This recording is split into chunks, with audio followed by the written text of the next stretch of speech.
എന്താ സാറേ വണ്ടിയുടെ ഇൻഷുറൻസ് പോലീസിലൊക്കെ റെഡിയാണ്? ഈ പൊതുസ്ഥലത്തേക്ക് വാഹനം ഇറക്കേണ്ടത് റിവേഴ്സിലാണോ ഫോർവേഡ് ഡയറക്ഷനിലാണോ? സാറേ ഇത് ഫ്രണ്ട് ഇങ്ങനെ കയറ്റി വെച്ചിപ്പോട് നമ്മള് ഇതെന്ന് പറയുന്നത് നമ്മുടെ ഒരു പബ്ലിക് സ്പേസ് ആണ്. ഇപ്പൊ ഞാൻ ഈ വാഹനമായിട്ട് വരുന്നത് നിങ്ങൾ കണ്ടിയാണോ? ചെറുതായിട്ട് ചെറുതായിട്ടല്ല, ഇതിനകത്ത് ഒരു പൊതുസ്ഥലത്തേക്ക് നമ്മൾ വാഹനം പ്രവേശിപ്പിക്കുന്ന ഡ്രൈവിംഗ് റെഗുലേഷനിൽ ഒരു നിയമമുണ്ട്, അറിയാമോ? അതിനകത്ത് ഡ്രൈവിംഗ് റെഗുലേഷൻ 18 പറയുന്ന ഒരു സംഗതി ഉണ്ട്. ഒരു സ്വകാര്യ സ്ഥലത്തു നിന്ന് ഒരു പൊതുസ്ഥലത്തേക്ക് പ്രവേശിക്കുന്നത് റിവേഴ്സ് ഡയറക്ഷനിലായിക്കൂടാ. റോഡിൽ റിവേഴ്സ് ഓടിക്കരുതെന്നുള്ളത് മാത്രമല്ല, നിങ്ങളുടെ ഒരു പ്രോപ്പർട്ടിയിൽ നിന്ന് പൊതുസ്ഥലത്തേക്ക്, ഇത് പൊതുസ്ഥലമാണ്, അത് പ്രൈവറ്റ് നിങ്ങളുടെ സ്ഥലമാണ്, അവിടെ നിന്ന് പുറത്തേക്ക് ഇറങ്ങുന്നത് ഒരു പ്രൈവറ്റ് സ്ഥലത്ത് നിന്ന് ഒരു പൊതുസ്ഥലത്തേക്ക് ഇറങ്ങാം.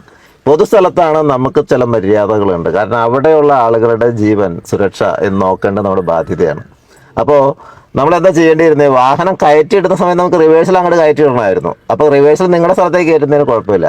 പക്ഷെ അപ്പൊ നിങ്ങൾക്ക് എടുക്കുമ്പോൾ ഫ്രണ്ട് എടുക്കാമായിരുന്നു. മാത്രമല്ല, നിങ്ങൾ റോഡിലേക്ക് കയറുന്ന സമയത്ത് നിങ്ങൾക്ക് ഈ റോഡിൽ കൂടെ വാഹനങ്ങൾ വളരെ കൃത്യമായിട്ട് കണ്ട് നോക്കിയെടുക്കാം. റിവേഴ്സ് എടുത്താൽ നിങ്ങൾ ഈ വാഹനം ഒന്നും കാണൂല. നിങ്ങൾ പ്രവേശിക്കുന്നത് വരെ റോഡിലേക്ക് വാഹനം റിവേഴ്സിൽ വരും. ലെങ്ത് കുറവാണെന്നുള്ളതല്ലല്ലോ, ഇതൊരു ഇടുങ്ങിയ റോഡാണല്ലേ. ഒരു വാഹനം എടുക്കാനുള്ള ഒരു നിയമം പറയുന്നത് എന്താണെന്നുള്ളതാണ്. നിയമം എന്തിനാണ്? നമ്മുടെയും നിങ്ങളുടെയും സുരക്ഷയ്ക്ക് വേണ്ടിയിട്ടാണ്. ഈ വാഹനം എടുക്കേണ്ടത്, പൊതുസ്ഥലത്തേക്ക് വാഹനം എടുക്കേണ്ടത് ഇങ്ങനെയല്ല. അതാണ് നമ്മൾ അറിയേണ്ടത്. പൊതുസ്ഥലം എന്ന് പറഞ്ഞാൽ അവിടുത്തെ സുരക്ഷ എന്നുള്ള ഒരു ഡ്രൈവറുടെ ഉത്തരവാദിത്തമാണ്. പറഞ്ഞു തരുന്നത് ഒരിക്കലും റോഡിലേക്ക് റിവേഴ്സ് എടുക്കരുത് തന്നെയാണ്. റോഡിലേക്ക് റിവേഴ്സ് എടുക്കരുത് ഡ്രൈവിംഗ് റെഗുലേഷൻ 18 പറയുന്നു. പൊതുസ്ഥലത്തേക്ക് വാഹനങ്ങൾ റിവേഴ്സിലല്ല എടുക്കേണ്ടത്.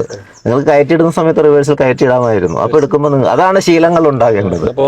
ഓക്കെ, തീർച്ചയായിട്ടും ഉണ്ട്. അല്ല, നിങ്ങൾ ആ റോഡിൽ ഒരു വാഹനവും കാണാതെയാണ് വണ്ടി നിങ്ങൾ പുറത്തേക്ക് ഫുള്ളായിട്ട് വരുന്നത്. ഡ്രൈവർ വരുന്നത് വരെ വാഹനത്തിന്റെ വാല് പുറകിലേക്ക് വരുമല്ലോ. തീർച്ചയായിട്ടും അതുവരെയുള്ള വാഹനങ്ങളെ നിങ്ങൾ കാണുന്നത് തന്നെയില്ല. പലപ്പോഴും അപകടങ്ങൾ ഉണ്ടാകുന്ന അവിടെയാണ്. ഫൈൻ ഇല്ലാത്ത വകുപ്പല്ല, ഡ്രൈവിംഗ് റെഗുലേഷന്റെ വയലേഷനാണ്. അതിന് പിഴയുണ്ട്. പക്ഷെ പിഴയുടെ അപ്പുറത്തേക്ക് ഇത് ശ്രദ്ധിക്കേണ്ട കാര്യമാണ്. ഓക്കെ, താങ്ക് യു സാറേ.